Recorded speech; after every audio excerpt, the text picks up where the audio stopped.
Dear students, welcome back. ये video बनाते हुए मुझे बहुत ही अफसोस हो रहा है। क्यों? क्योंकि हम सब उस इकोसिस्टम के पार्ट हैं जिसमें एनटीए एग्जाम लेती है। लेकिन बहुत ही दुख के साथ मुझे कहना पड़ रहा है कि एनटीए अपनी गलतियों से पता नहीं कब सीखेगी। इस पेपर को जब मैं देख रहा था, मुझे हैरत हो रही थी, क्या इतनी गलतियां आंसर में हो सकती है, इतनी टाइपो एरर होती है। आपको तीन तीन जो है पेपर आज मुझे बताया गया है कैंसिल करनी पड़ी है, लेकिन ये पेपर भी ऐसा कुछ नहीं है इसमें कि इसको जो है वैलिड माना जाए। कैन यू बिलीव 15 से भी ज्यादा क्वेश्चन जो है इसमें या तो क्वेश्चन एरर हैं, टाइपो हैं या आंसर गलत है। मैं बात कर रहा हूँ यूजीसी नेट जून 2026 साइकिल की, जिसकी पॉलिटिकल साइंस की जो रिस्पॉन्स सीट है उसको देख के मैंने ये वीडियो बनाया है, उसको पेपर एनालाइज किया है with very very sadness, much of मतलब डिसबिलीफ और सैडनेस के साथ कि ऐसा हो सकता है, कोई मॉडरेटर नहीं है देखने वाले कि क्या हो रहा है।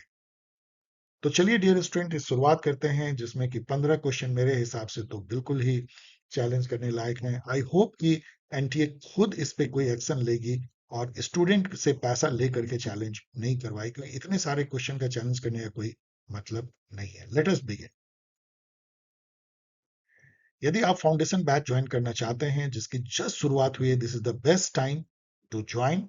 तो आप इसको ज्वाइन कर सकते हैं, ये आपको हेल्प करेगा असिस्टेंट प्रोफेसर, सेट, पीएससी, इन सब के लिए भी। आप यदि रजिस्टर करना चाहते हैं तो नेम, टेलीग्राम आईडी और मोबाइल नंबर आप भेजें इस मेल आईडी पे polsc@gmail.com।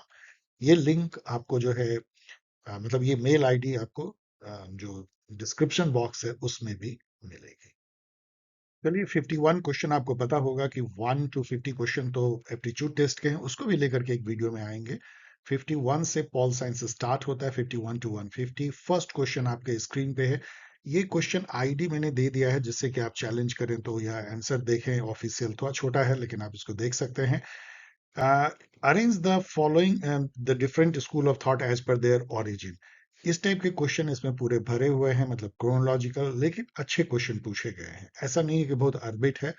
और पांच पांच के ही बंच में है, मतलब चार को अरेंज करने के बजाय पांच है, थोड़ा डिफिकल्ट होता है। और ऐसा नहीं है कि आप एक जानते हैं तो हो जाएगा, लेकिन फिर भी काफी तरीके से आप कर सकते हैं। यहाँ पे देखिए, एक गौर कीजिए कि मैंने सभी क्वेश्चन में एक लेवल दिया है। ये मीडियम लेवल का क्वेश्चन मेरे अनुसार से है। मैंने तीन पार्ट में बांटा है, इजी, मीडियम एंड डिफिकल्ट। जिसमें चैलेंज करना है उसमें बॉक्स में मैंने चैलेंज लिखा है। ऐसे 15 क्वेश्चन लगभग हैं। और पॉलिटिकल यहाँ पे जो है मैंने थीम दे दिया है, किस थीम, सिलेबस थीम से है। ये पॉल थ्योरी है, इसको मैंने शॉर्ट में पीटी का, आगे आपको पीटी मिलेगी। एक बात और ध्यान दीजिएगा कि जो मैंने थीम दिया है उसमें इंडियन पॉलिटी ऐसे लिखा है मैंने, इंड पॉल। आ, ये सब मिक्स है, इसमें कुछ पब्लिक पॉलिसी गवर्नेंस वाला पार्ट भी है, कुछ जो है वो कॉन्स्टिट्यूशन का भी है, और कुछ इंडियन पॉलिटिकल प्रोसेस है। तीनों मिला करके मैंने इंड पॉल दे दिया है, इस बात को ध्यान रखिएगा।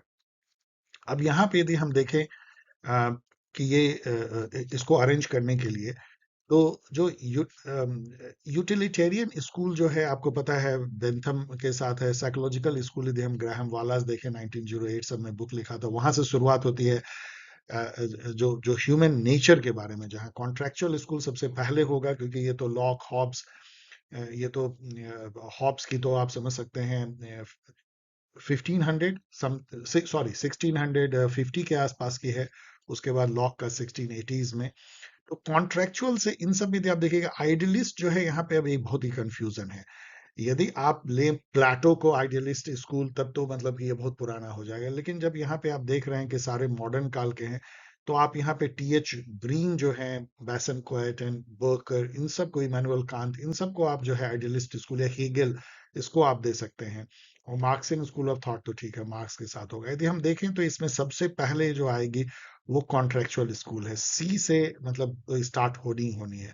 और सबसे लास्ट में यदि आप देखें तो साइकोलॉजिकल स्कूल, जो 1910 वन में चली आती है, ग्राहम वाला याद कीजिए।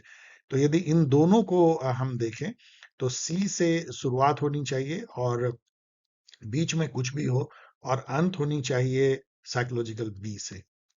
यदि ऐसा है तो सी और बी से शुरू होता हुआ क्या कोई भी है, एक्सेप्ट दिस, ओनली वन है, ओनली वन। तो आप इसको टिक मार सकते हैं। इनफैक्ट यही सही है। यदि आप इसका देखें, यहाँ पे मैंने पूरा दे दिया है, आप जो मैंने कहा है वो यहाँ है, आपके नोट के लिए आप कर सकते हैं। इसको मीडियम लेवल क्वेश्चन कह सकते हैं। ये पहला डिफिकल्ट क्वेश्चन है। डिफिकल्ट इसलिए है कि इन्होंने क्या किया है, मैरी पार्कर फोलेट ने डेफिनेटली जो है कॉन्फ्लिक्ट को ऑर्गेनाइजेशन में कंस्ट्रक्टिव माना था, और उन्होंने 3 मेथड भी बताया था, जिसमें कि डोमिनेशन है, कंप्रोमाइज है, इंटीग्रेशन है, और उनका कहना इंटीग्रेशन बेस्ट मेथड है। इतना तो सभी स्टूडेंट जानते हैं। अब इन्होंने एक इसमें मिस्चीफ ये किया है कि उन्होंने ये भी कहा था कि अवॉइडेंस अवॉइडेंस एंड सप्रेशन जो है वो भी एक पैसिव मेथड है जो बेटर नहीं है, लेकिन उन्होंने जिक्र किया है अपने बुक में। अब ये इतना डिफिकल्ट बना देता है इस क्वेश्चन को कि ए एंड सी जो है वो सही हो जाता है, लेकिन जैसा मैं कह रहा हूं ये ऑलमोस्ट इम्पॉसिबल है। बहुत सारे स्टूडेंट इसको नहीं पकड़ पाएंगे, इसलिए ये क्वेश्चन पब्लिक एडमिनिस्ट्रेशन का डिफिकल्ट क्वेश्चन है। यहाँ पे मैंने जो है काफी चीजें दी है, इसको थोड़ा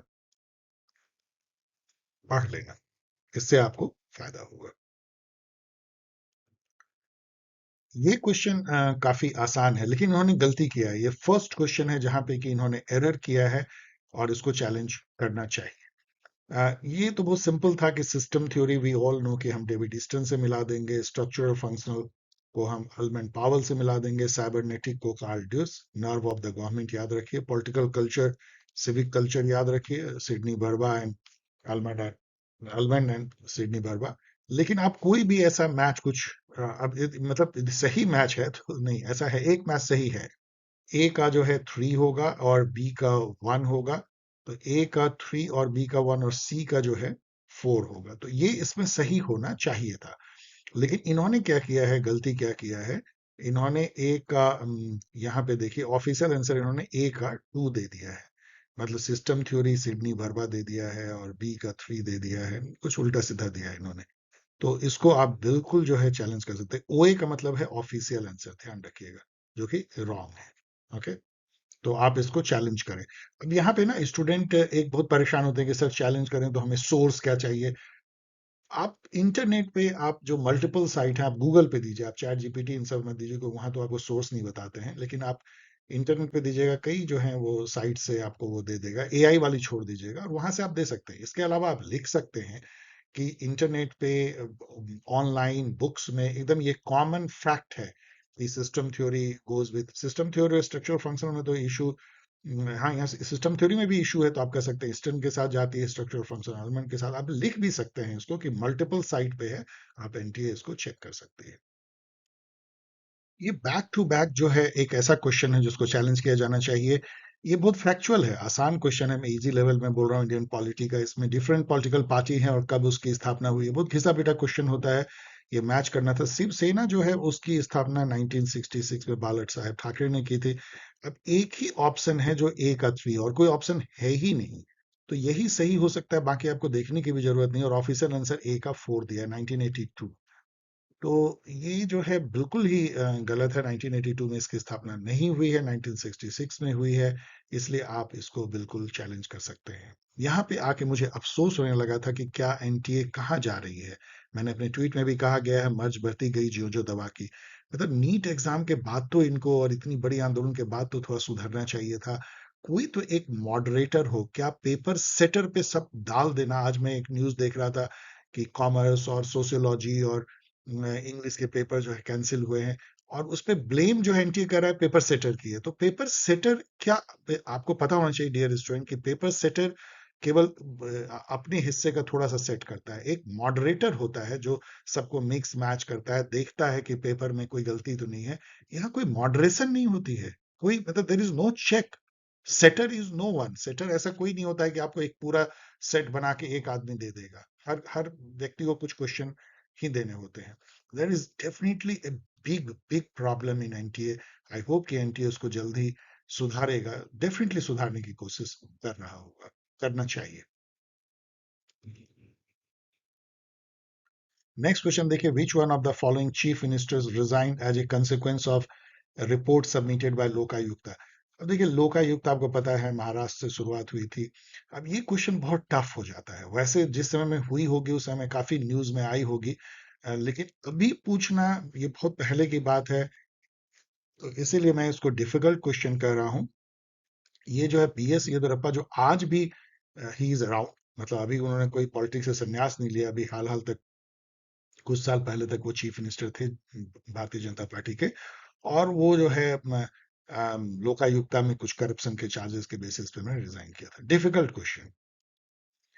द ग्रोइंग, अगेन ये क्वेश्चन फिर उन्होंने गलत कर दिया है answer. The growing Pacific orientation of India's Act East policy has been most evident in the country's deepening relation with. अब देखिए, ये जो एक्ट ईस्ट पॉलिसी का जो है एक एक्सटेंशन जो है वो क्वाड हो गया,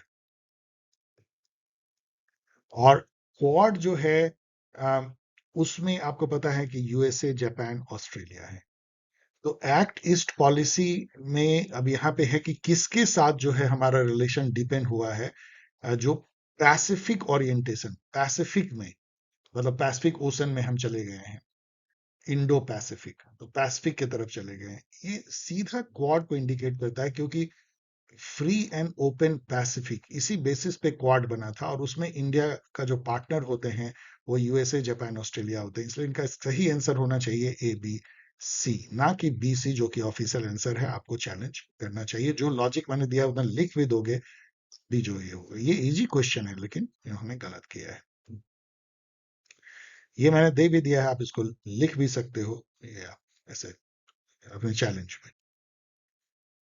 Arrange the following writing of Ambedkar in ascending order as per their publication year। इस बार इन्होंने डिसेंडिंग नहीं दिया है, असेंडिंग ही ज्यादा दिया है।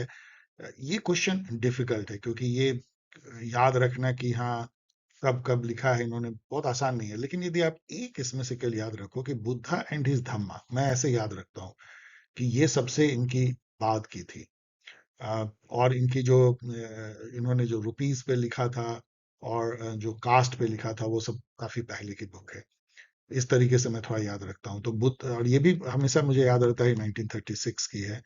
तो बुद्धा एंड इज धम्मा मतलब ई से अंत होता है, और यहाँ एक ही है जो ई से अंत हो रहा है। यदि आप ये याद रखते तो आपको ये क्वेश्चन बन जाता है। वैसे जो है यहाँ पे आप देखिए इन सब के ईयर, लेकिन ये ना, ये क्वेश्चन बहुत ही एक्सपेक्टेड क्वेश्चन है, समझिए। ये मैं हमेशा अपने स्टूडेंट को बोलता हूँ कि अंबेडकर जी के बुक का जो क्रोनोलॉजी है वो तो डेफिनेटली आपको याद रखनी है आईपीटी में। अगेन फिर ये गलती करते हैं।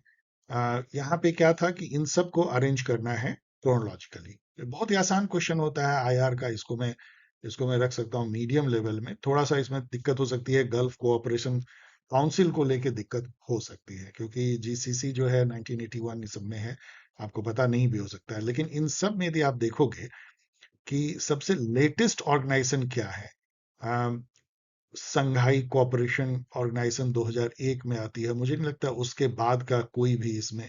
ब्रिक्स जो है सबसे लेटेस्ट है, क्योंकि 2000 आ, ये 8-9 सब में शुरू होता है।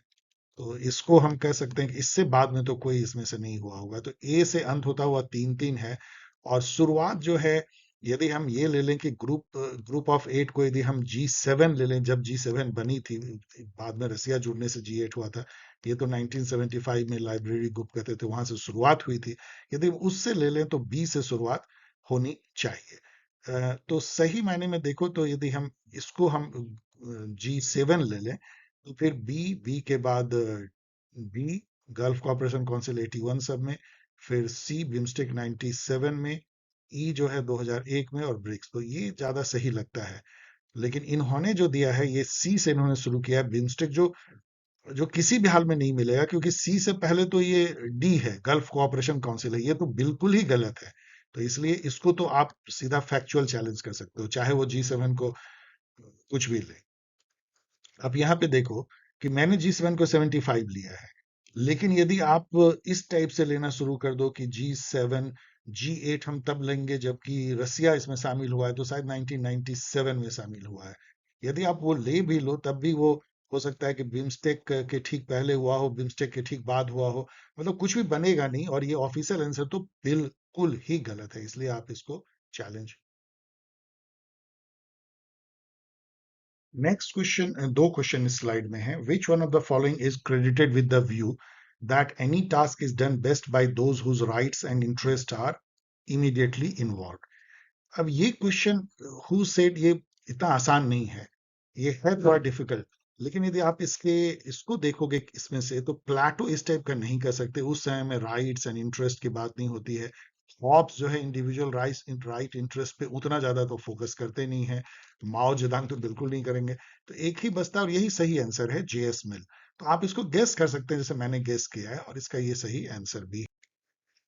नेक्स्ट क्वेश्चन देखिए 60 number, who gave the concept of power elite. ये एकदम ही जिसको हम लड्डू क्वेश्चन कहते हैं वो है पावर इलीट। मेरे कई स्टूडेंट जानते होंगे, सी राइट मिल। एक ये इलीट थ्योरी है, कॉन्सेप्ट इलीट थ्योरी मतलब कि समाज में कुछ मुट्ठी भर लोग जो होते हैं वही चलाते हैं, उन्हीं की चलती है, वही पॉलिसी बनाते हैं, वही पैसे वाले होते हैं, नेटवर्क होते हैं। गवर्नमेंट बनती है तो उन्हीं की बनती है, या वो गवर्नमेंट को पीछे से सपोर्ट करते हैं।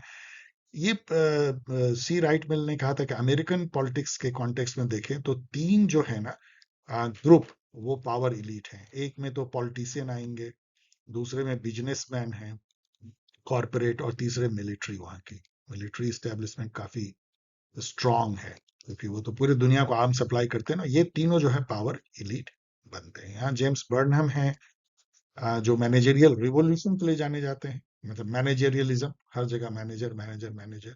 रॉबर्ट माइकल हैं जो यहाँ ये दिखते हैं, आयरन लॉ ऑफ ओलिगार्ची कॉइन किया था उन्होंने। और मौजका दिखते हैं रूलिंग क्लास। ये सभी जो हैं इलीट थ्योरी के बहुत ही फेमस थिंकर हैं। What was the main reason for the introduction of economic reform by Narasimha Rao and Manmohan Singh government. ये क्वेश्चन थोड़ा सा आपको परेशान कर सकता है इन दोनों में। ये दो तो बिल्कुल सॉरी, वन और थ्री में, वन और थ्री में। अंडर प्रेशर ऑफ यूएसए ये सब कहना, तो अंडर प्रेशर ऑफ ये सब तो आप छांट दोगे।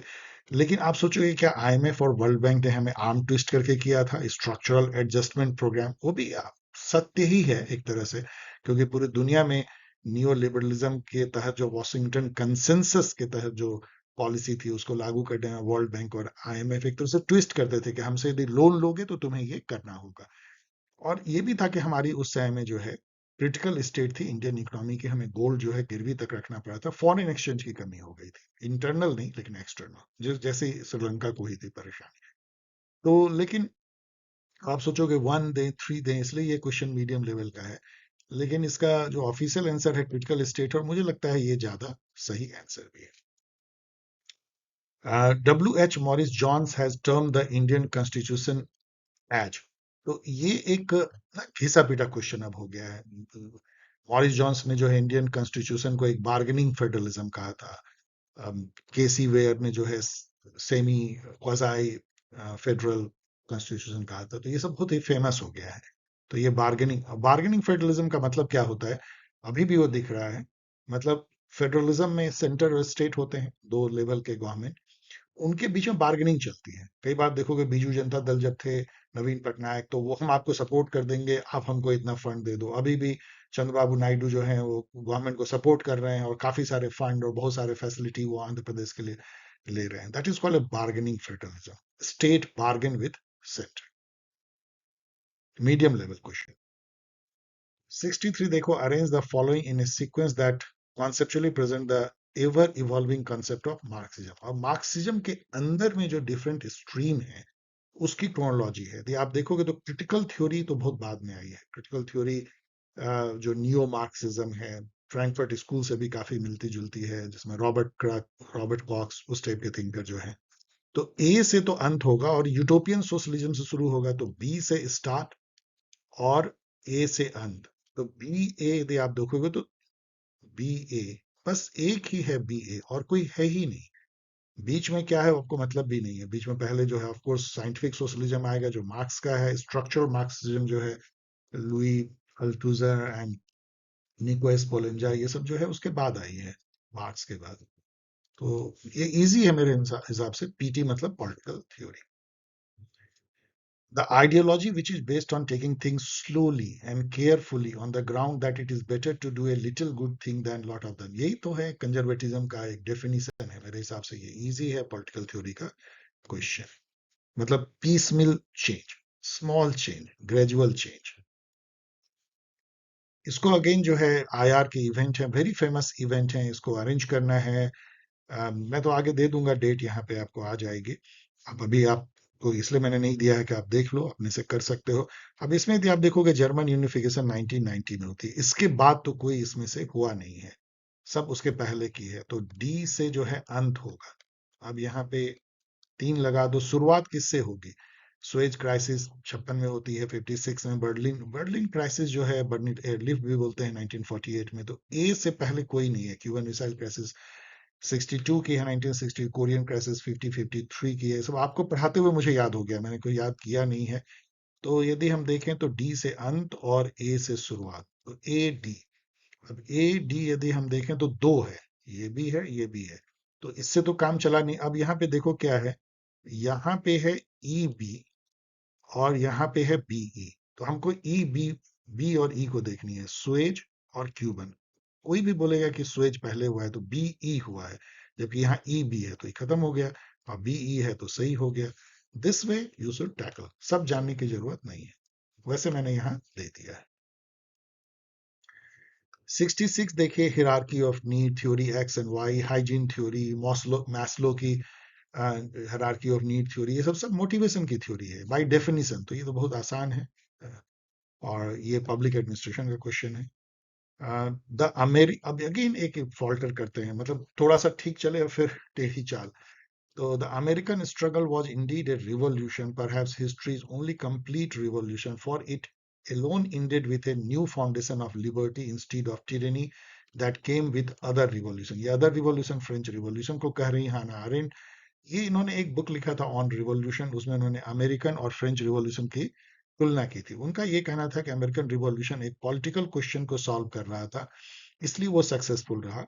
और फ्रेंच रिवॉल्यूशन एक सोशल क्वेश्चन को, liberty, equality, fraternity, social question को जब भी कोई रिवॉल्यूशन सॉल्व करता है तो उससे बहुत जो है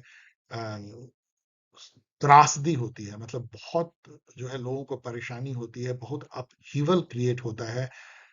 क्योंकि सोशल क्वेश्चन बहुत ही विकेड क्वेश्चन होते हैं, उसको इसके इतना जल्दी आसान नहीं किया जाता। पॉलिटिकल क्वेश्चन की हम लिबर्टी दे देंगे, इक्वलिटी दे देंगे, कॉन्स्टिट्यूशन सबको राइट्स दे देंगे, that is very easy.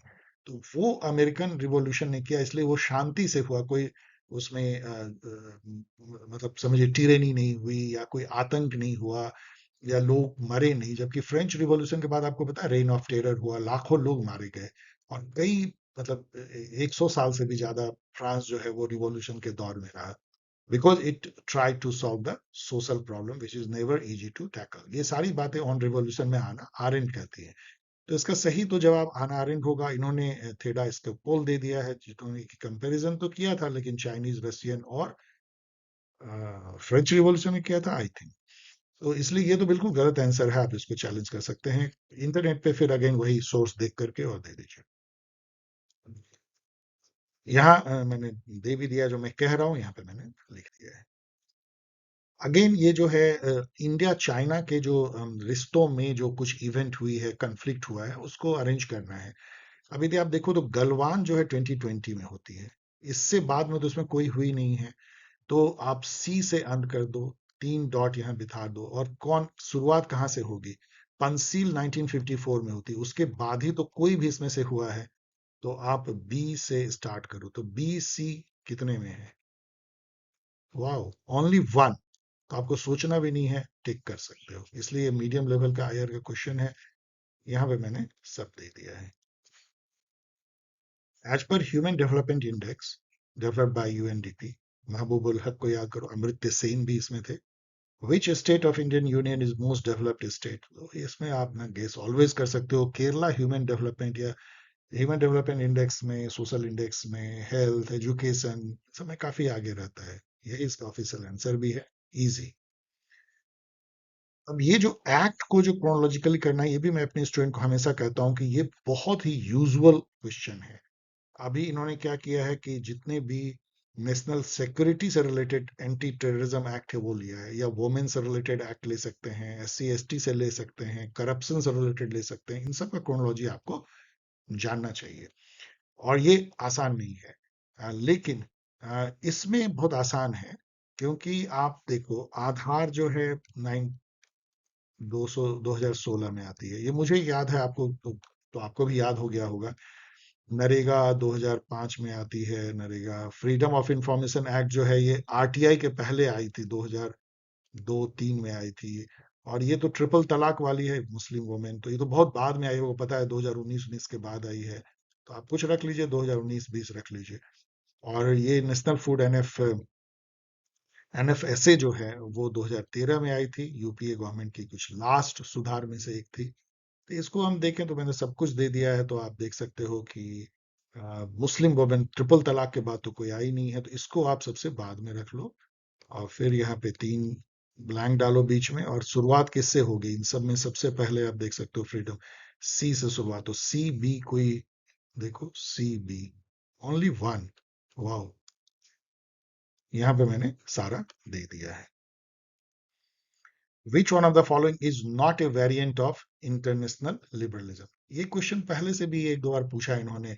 Republican internationalism, तो इंस्टीट्यूशनल लिबरलिज्म, कॉम्प्लेक्स इंटरडिपेंडेंस तो नियो लिबरलिज्म है, रिपब्लिकन एंड ऑल। तो ये सब तो है ही। कॉन्स्टिट्यूशनलिज्म तो मतलब एक फीचर है लिबरल डेमोक्रेसी की। ये कोई ऐसा धारा नहीं है इंटरनेशनल लिबरलिज्म की, तो इसको आप आसानी से अलग कर सकते हो। यहाँ पे ये तो बहुत ही आसान क्वेश्चन इसलिए होगा कि एक ही से मैच कर जाता है। जनरली इसमें मैच जो है बहुत डीपर है, लेकिन Buddhist account of origin of human society आगना सुत्ता, मैंने पूरा वीडियो इसमें बनाया हुआ है। बाकी भी आप आराम से, पॉलिटिकल रियलिज्म जो है आप कौटिल्य से जोड़ोगे। बेगमपुरा जो है कबीर से जो एक आइडियल सोसाइटी थी, प्रेम प्रेम नगर या प्रेमपुर और बेगमपुरा उनके गुरु ने कहा था, उसको भी जिक्र करते हैं। शरिया एंड जवाबिर जो है जियाउद्दीन बरनी की है। लेकिन आप देखो कि एक ए का टू, और ए का टू केवल एक में है, इससे आसान क्या हो सकता है? केवल अगना सुत्ता बुद्धिस्ट, आपका ये क्वेश्चन सॉल्व, आसान। Who remarked that the goal of Indian constitution drafted by constituent assembly was entirely political and not at all social or economic?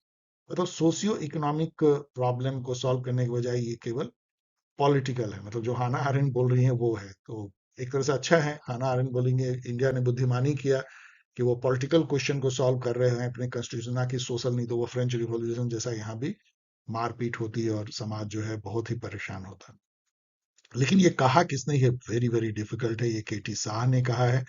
बस जानते हो, जानते हो ये डिफिकल्ट है। Under article 15 of Indian constitution the state shall not discriminate against the citizen on ground only of, ये बहुत मुझे अच्छा क्वेश्चन लगा। क्योंकि किस बेसिस पे स्टेट डिस्टिंग्विश नहीं करती है, ये डिस्क्रिमिनेट, डिस्टिंग्विश नहीं, डिस्क्रिमिनेट नहीं कर सकती है। उसमें जो है religion, race, caste, sex and place of birth, पांचों को याद भी कर लो। Article 15। Arrange chronologically the different events and agreement related to Israel Palestine, ये तो मैंने हमेशा कहा है कि अभी जब वहां पे गजा में वॉर चल रही है, या ईरान इजराइल वॉर चल रही है, तो ये सब क्वेश्चन एकदम यूजुअल सस्पेक्ट है। मतलब आपको ध्यान देना चाहिए कि ये पूछा जाएगा। और इसमें यदि आप देखोगे तो जो ओस्लो एग्रीमेंट है ये 1993 में होता है, इसके बाद तो इसमें से कोई है नहीं। तो हम सी से अंत कर सकते हैं, 3 यहाँ पे ब्लॉक बिठा लो। और शुरुआत जो है वो बेल्फोर्ट डिक्लेरेशन से होनी चाहिए। क्यों? क्योंकि बेल्फोर्ट डिक्लेरेशन 1917 में, बेल्फोर्ट जो है एक नाम है, ये उस समय में यूके के फॉरेन मिनिस्टर थे, और उन्होंने उस समय में क्या हुआ था कि जो ऑटोमन एम्पायर ढह गया था, वर्ल्ड वॉर वन चल ही रहा था, और ऑटोमन एम्पायर के अंदर का सारा जो भूभाग था वो फ्रांस और इंग्लैंड ने आपस में बांट लिया था। किस एग्रीमेंट से पता है? स्काइस पेकॉ एग्रीमेंट, स्काइस पेकॉट, चेक कर लेना, 1916 में। और वो जो फिलिस्तीन का इलाका था वो अंग्रेज के कब्जे में, इंग्लिश कब्जे में आया था, और बेल्फोर्ड ने ये डिक्लेयर किया कि हमारा जो फिलिस्तीन का इलाका है, जिसको अभी हम मैंडेट, मतलब हम उसको मैनेज करते हैं, उसमें हम एक ज्यूइश स्टेट बनाएंगे। ये जो घोषणा थी ये बहुत बड़ी थी उस टाइम में। और वो अंत में जो है वर्ल्ड वॉर टू के बाद इसराइल बना, लेकिन तब तक तो ब्रिटेन बेचारा सुपर पावर रह नहीं गया था, तो ये जो दायित्व था ये अमेरिका के कंधों पे आया, और यूएस ने एक्चुअली बनवाया इसराइल स्टेट 1948 में। तो ये बेल्फोर्ट डिक्लेरेशन बहुत ही फेमस है, मैं बहुत बार बताता रहता हूँ। ये सबसे बहुत फेमस है। यम कूपर वॉर 1973 में होती है इसराइल और अरब स्टेट में। 6 डे वॉर 1967 में होती है। इसराइल बहुत जबरदस्त जीतता है, वो बहुत सारे भूभाग इधर उधर से छीन लेता है। वो जो अभी आप देख रहे हो वेस्ट बैंक और गजा स्ट्रिप, वेस्ट बैंक वो जॉर्डन से छीन लेता है, गजा स्ट्रिप इजिप्ट से छीनता है, सेनाई पेनिनसुला इजिप्ट का उसने छीन लिया था, जीत लिया था 6 डे वॉर में, 6 ही दिन के वॉर में। गोलान हाइट जो अभी भी उसके कब्जे में, वो सीरिया से उसने ले लिया था। तो ये सारी जो है 6 डे वॉर में हुई थी। ओस्लो एग्रीमेंट जो है फर्स्ट टाइम फिलिस्तीन लिबरेशन ऑर्गेनाइजेशन और पीएलओ जो यासर अराफात की थी और इसराइल के बीच में डायरेक्ट बातचीत हुई थी नॉर्वे में, और उसके तहत ही जो एक फिलिस्तीनी स्टेट बना। ऑफ कोर्स फुल स्टेट नहीं, लेकिन वेस्ट बैंक और गजा स्ट्रिप में नेशनल गवर्नमेंट फिलिस्तीन की बनी। कैंप डेविड एकॉर्ड जो है आफ्टर यम कूपर वॉर, जो 1973 की रमादान वॉर भी बोलते हैं, अक्टूबर वॉर भी बोलते हैं, उसके बाद इसराइल और इजिप्ट में अमेरिका के मेडिएशन से एक समझौता हुआ था, वो कैंप डेविड एग्रीमेंट था। तो ये सब बहुत ही नोन फैक्ट है। तो ई और सी से हम देखते हैं कौन सा है ई और सी। ई और सी से बस एक ही है, देखो, तो बस ये हो जाएगी। यहाँ पे मैंने सारा दे दिया है, कहानी भी आपको बता दिया है आगे के एग्जाम के लिए। विच of the following statement best describe new public management, NPM. ये आपको थोड़ा परेशान कर सकता है। एनपीएम जो है 1980 लेट 80s में आती है। मतलब बेसिकली ये क्या था कि पब्लिक सेक्टर जो है उसको प्राइवेट सेक्टर के स्टाइल से कैसे मैनेज किया जाए। ये नियो लिबरलिज्म से पब्लिक एडमिनिस्ट्रेशन को एडजस्ट करने की थी, बाजार आगे स्टेट पीछे वाली जो थी। तो यहाँ देखो इन इम्फेसिस, लेकिन यहाँ इसको कैसे मैंने कैसे सॉल्व किया, देखो इसमें ना पब्लिक सर्विस इंक्लूसिव नहीं रह गया। मतलब इंक्लूसिव का मतलब ये होता है कि सबको बराबर ट्रीट करना। यहाँ पे हो गया कि सिटीजन एज कस्टमर। तो जो कस्टमर रिच हैं उनको तो 5 स्टार फैसिलिटी दो, जो गरीब है बेचारे लाइन में लगेंगे। तो यहाँ पे from uniform to inclusive public service नहीं, पहले यूनिफॉर्मिटी थी, लेकिन अब जो है वो कस्टमर कस्टमर में ट्रीट अलग अलग है। इवन गवर्नमेंट सर्विस में आपको तत्काल है, पैसे हैं तो तत्काल, पासपोर्ट जल्दी लेना है तो पैसे दे दो, आपको अधिक जल्दी मिल जाएगी। तो यूनिफॉर्म इंक्लूसिव पब्लिक सर्विस नहीं रह गई, सोशल इक्विटी का भी ह्रास हुआ और इंक्लूसिवनेस का भी ह्रास हुआ। तो इसको मैंने अलग कर दिया, ये नहीं होगी। तो सी हटा दो, सी हटा दो, सी। तो सही आंसर ए बी डी निकला। मैंने इसको ऐसे ही सॉल्व किया। अब एबीडी को पढ़ लेना थोड़ा थोड़ा, उसके जो लैंग्वेज है वो घूमे फिरे हुए हैं, लेकिन आप इस तरह से उसको सॉल्व कर सकते हो। Medium level question, public administration. यहाँ पे सीएजी के बारे में ये क्वेश्चन डिफिकल्ट है, लेकिन ये गलत नहीं है। कुछ स्टूडेंट कर रहे थे सर इसको चैलेंज करना चाहिए, और चैलेंज का सारा बेसिस जो है स्टेटमेंट बी है। पहले देखो स्टेटमेंट ए क्या है, इसमें सीएजी के बारे में क्या सही है। CAG office is a primary institution of internal accountability. नहीं, ये external accountability. Audit always external होता है, ऐसा नहीं इंटरनल ऑडिट ये नहीं है। सीएजी जो है एक्सटर्नल फाइनेंशियल अकाउंटेबिलिटी तय करती है किसी भी पब्लिक ऑर्गेनाइजेशन का। इंडिया में ए तो डेफिनेटली गलत है, ए को हटा दो, ए को हटा दो, तो आपका बीसीडी हो जाएगा। ये तो सही है। इस इसलिए यहां तो बहुत आसानी से आप पहुंच जाओगे आंसर, लेकिन स्टूडेंट कंफ्यूज होने लगे बी में।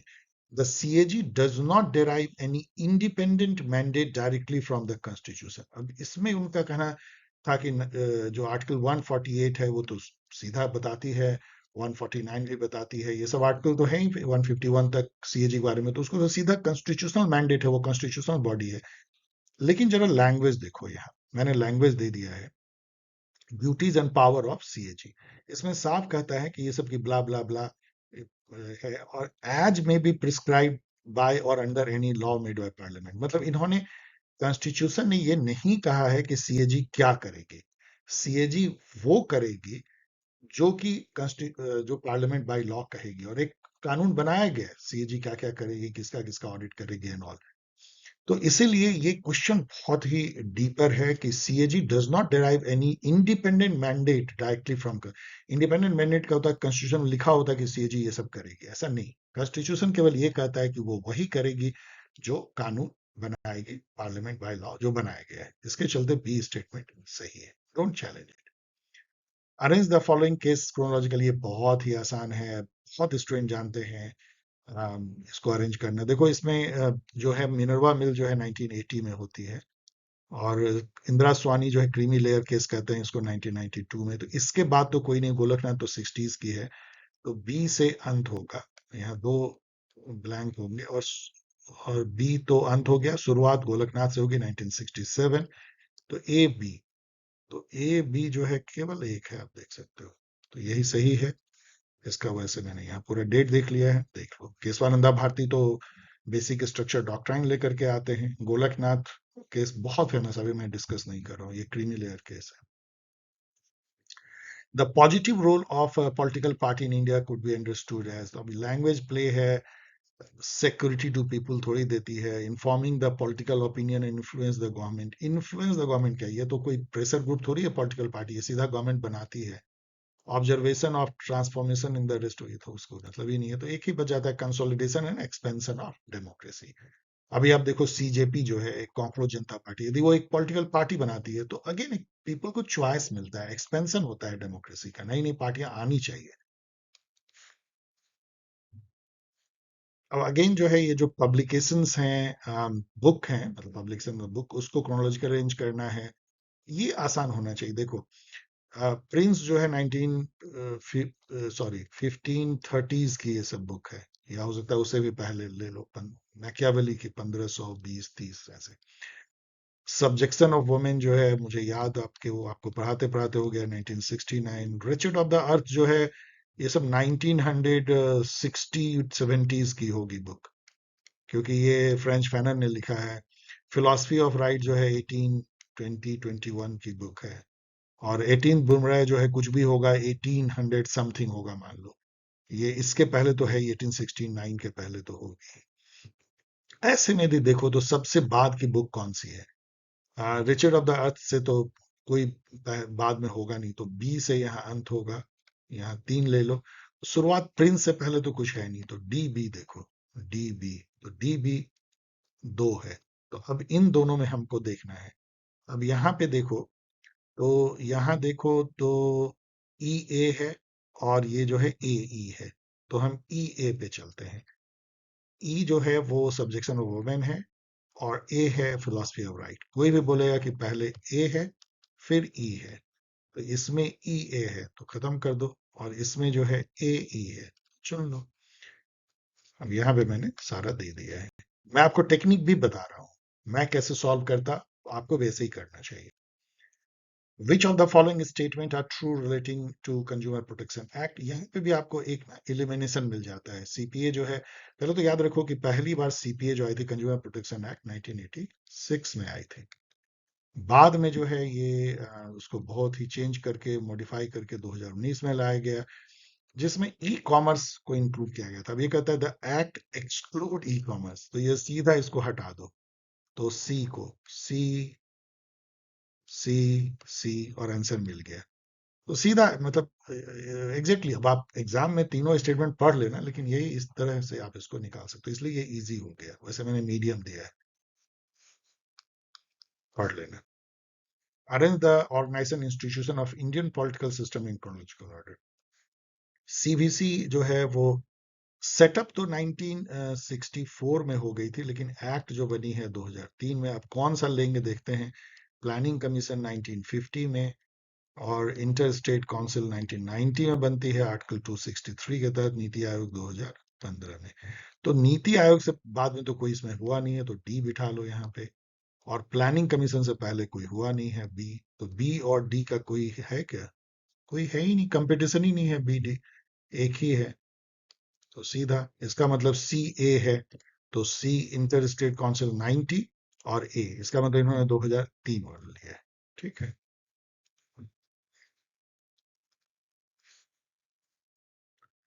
When people come together on the basis of equal status and mutual respect to discuss political issues they face, and based on those discussions or deliberations, decide on the policy that will then affect their life, is deliberative democracy. ये deliberative democracy का definition है। आसान question. Which of the following words were added to the preamble of Constitution through 42nd Amendment? अब ये जो है एक इतना घिसा पीटा, इसको लड्डू क्वेश्चन आप कह सकते हो। तो इसमें 3 जोड़े गए थे, socialist, secular, integrity, 42nd amendment से।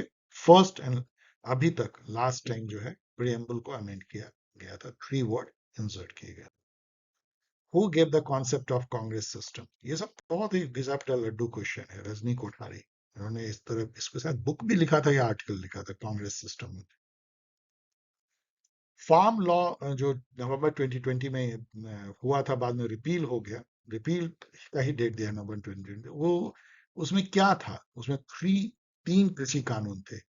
तो ये तो अब उस टाइम में इतना न्यूज में था इसलिए मुझे अभी भी याद रहता है, लेकिन ये क्वेश्चन ऐसे डिफिकल्ट मैंने इसलिए दिया कि कौन स्टूडेंट याद रखता है। इसमें तीन चीज थी, कॉन्ट्रैक्ट फार्मिंग थी, कॉमर्शियल वे में जो है फार्मिंग, और एक था इंटर स्टेट ट्रेड को बढ़ावा देना था कि कहीं का किसान कहीं भी अपने प्रोड्यूस को बेच सके, और देन जो है इसेंशियल जो सप्लाई होती है एग्रीकल्चरल फूड आइटम की, वो उस पर भी कानून था। तीन कृषि कानून, डिफिकल्ट।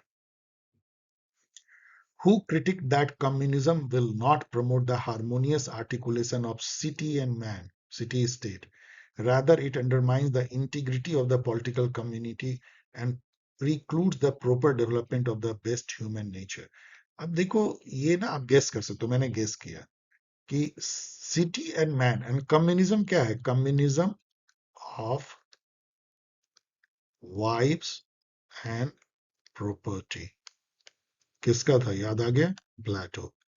अब प्लेटो का ये कहना जो है, और आपको पता है कि उसके जो शिष्य थे एरिस्टोटल, वो प्राइवेट प्रॉपर्टी को सब क्लास के लिए अलाउ करते थे, क्योंकि वो best development of human nature property से ही हो सकता है। ये चीज हेगल और मेनी अदर थिंग करने का है, तो ये एरिस्टोटल ही हो सकते हैं।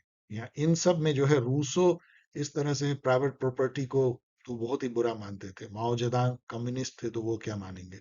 वो क्यों प्राइवेट प्रॉपर्टी को? तो अरिस्टोटल, आसान। अब यहाँ पे फिर इन्होंने जो है गफलत कर दी है। कर्म योगा जो है, अम, अब अभी तो मैं सीधा आपको मैं दे देता हूँ, क्योंकि मुझे भी इन सब का डेट वेट तो कुछ पता नहीं था, लेकिन इन्होंने गलती किया है, क्योंकि ये है डेट, ये नेट पे आपको मिल जाएगा, आप देख लीजिए। इस ये होता है डीएबीसी, इसमें से कोई डीएबीसी है ही नहीं, डीएससीबी है, इसलिए इसको मतलब इसमें कोई आंसर सही नहीं है। आप इसको चैलेंज कर दो, और मतलब ये तो मैंने इंटरनेट से लिया है, आपको भी मिल जाएंगे। ये क्वेश्चन जो है डिफिकल्ट है, वैसे इसका आंसर गलत नहीं है।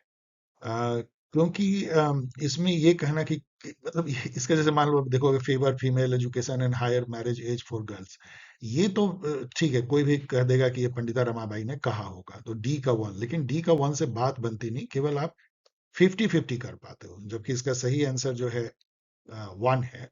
उसके बाद आपको प्रॉब्लम होने लगती है कि बर्थ कंट्रोल किसने कहा होगा। तो अंबेडकर जी जो है, उन्होंने जो है मैटरनिटी बिल का समर्थन किया था, understood the linkage between gender and caste, ये मैंने गेस किया था, उसका कारण समझो। लेकिन ए का 4, ओके, डी का 1, लेकिन इसमें प्रॉब्लम क्या हुई, बी का 3 दोनों में है, तो इससे मेरी बात बनी नहीं थी।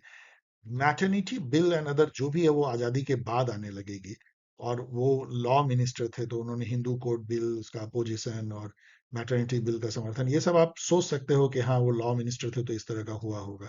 लेकिन अब रामास्वामी जो है, वो बर्थ कंट्रोल की बात करेंगे, ये जानना मुश्किल है, और लोहिया जी कहेंगे कि champion participation of women in policy making, that's difficult. Ecological approach is the key to the understanding of. अब यहाँ पे मैं आपको बताऊं कि ये पेपर बहुत पिकुलियर है, दो मायने, बहुत सारे मायने में। एक है कि इकोलॉजी पे बड़े सारे क्वेश्चन है, इकोलॉगिज्म, डीप इकोलॉजी एंड ऑल, और एक जो है पंडित दीनदयाल उपाध्याय पे 4 क्वेश्चन है। Can you believe this? Ecological approach is the key to understanding of, तो सॉरी, ये इकोलॉजिकल अप्रोच नहीं है, जो इकोलॉजी है ऑफ कोर्स ये पब्लिक एडमिनिस्ट्रेशन की है।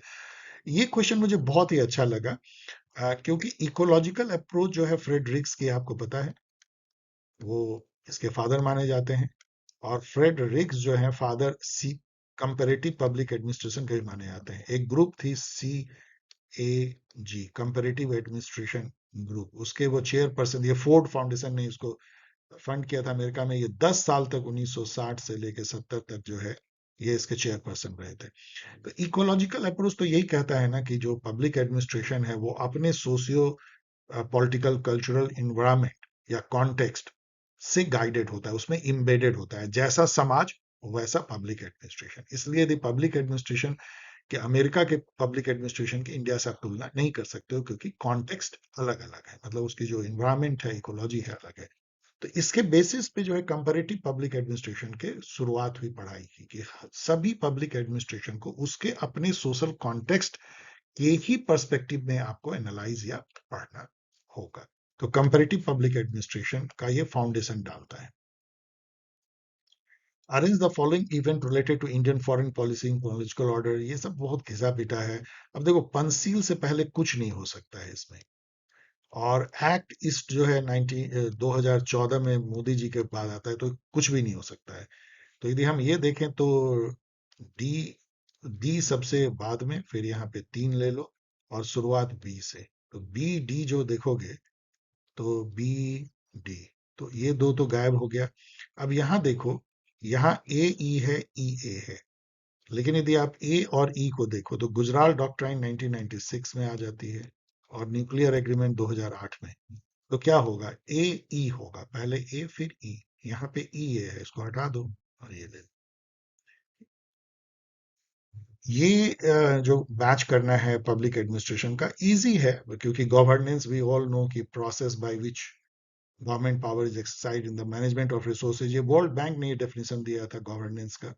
बाद में उन्होंने गुड गवर्नेंस का भी डेफिनेशन दिया 1992 में। न्यू पब्लिक एडमिनिस्ट्रेशन जो है, ये ethics, social equity, value, change management, इन सब को स्ट्रेस करता है पब्लिक एडमिनिस्ट्रेशन में। मिनोब्रुक कॉन्फ्रेंस 1 याद करो।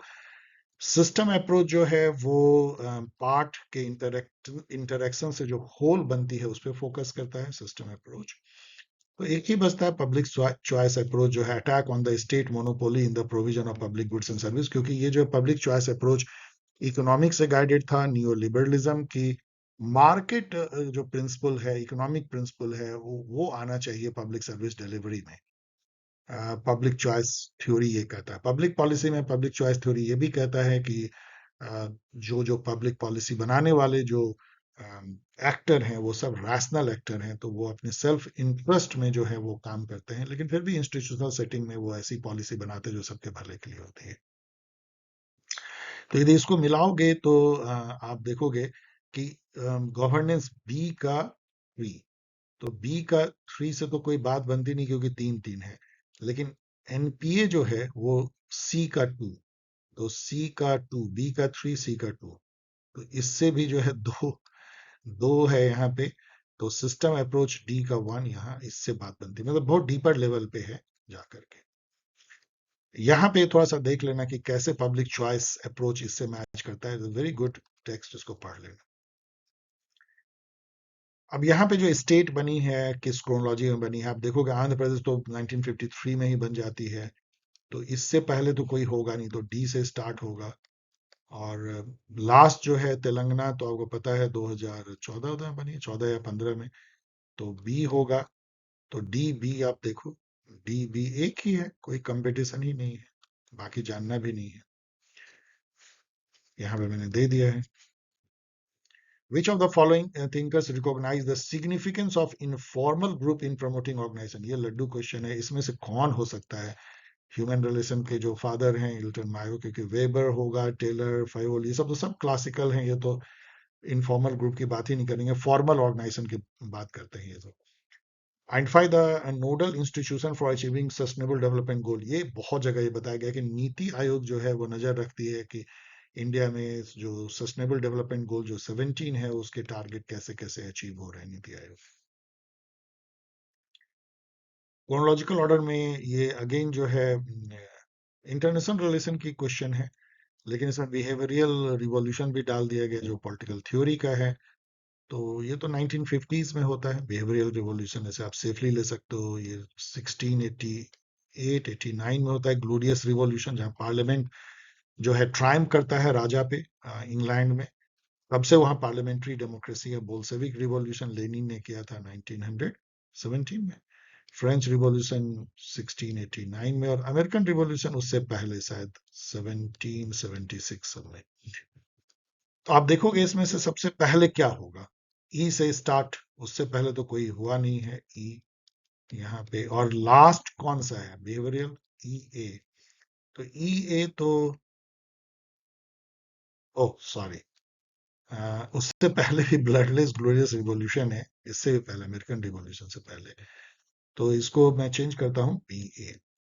तो बी ए देखोगे तो दो है, ये है ये है, तो इन दोनों को हटा दो। अब यहाँ पे आ जाओ, डी सी को देखो, यहाँ डी सी है और यहाँ सी डी है। तो डी सी क्या है, बोल्शेविक एंड फ्रेंच। एनीवन से कि पहले फ्रेंच हुआ, पहले डी फिर सी, यहाँ मैंने लिखा है। तो डी सी इसमें है, इसमें तो नहीं है, इसको काट दो और दिस वे सेकंड, यहाँ आप देख लो। ये क्वेश्चन डिफिकल्ट है। सिटीजनशिप एक्ट जो है 1955 की है, उसमें देखो क्या है ना, 5 तरीके से हम सिटीजनशिप इंडिया का ले सकते हैं। बाय बर्थ, यदि हमारा जन्म इंडिया में हुआ है। बाय डिसेंट, मतलब हमारे आइदर ऑफ कोई पेरेंट जो है वो इंडियन है। मान लो कि एक बच्चा, एक इंडियन कपल जो है जाता है यूएस घूमने के लिए, और उसका बच्चा वहां पैदा हो जाता है। 6 महीने रह सकता है लोग घूमने में, और वो वहां बच्चा पैदा हो जाता है। और उसमें से एक जो पेरेंट है वो इंडियन है, एक मान लो फ्रेंच है, कोई भी मदर या फादर, तो वो बच्चा इंडियन होगा। यही डिसेंट है। इसमें पहले क्या होता था, शायद 92 के पहले, कि फादर को इंडियन होना था, लेकिन बाद में चेंज करके हुआ मदर या फादर, कोई भी हो। अच्छा किया।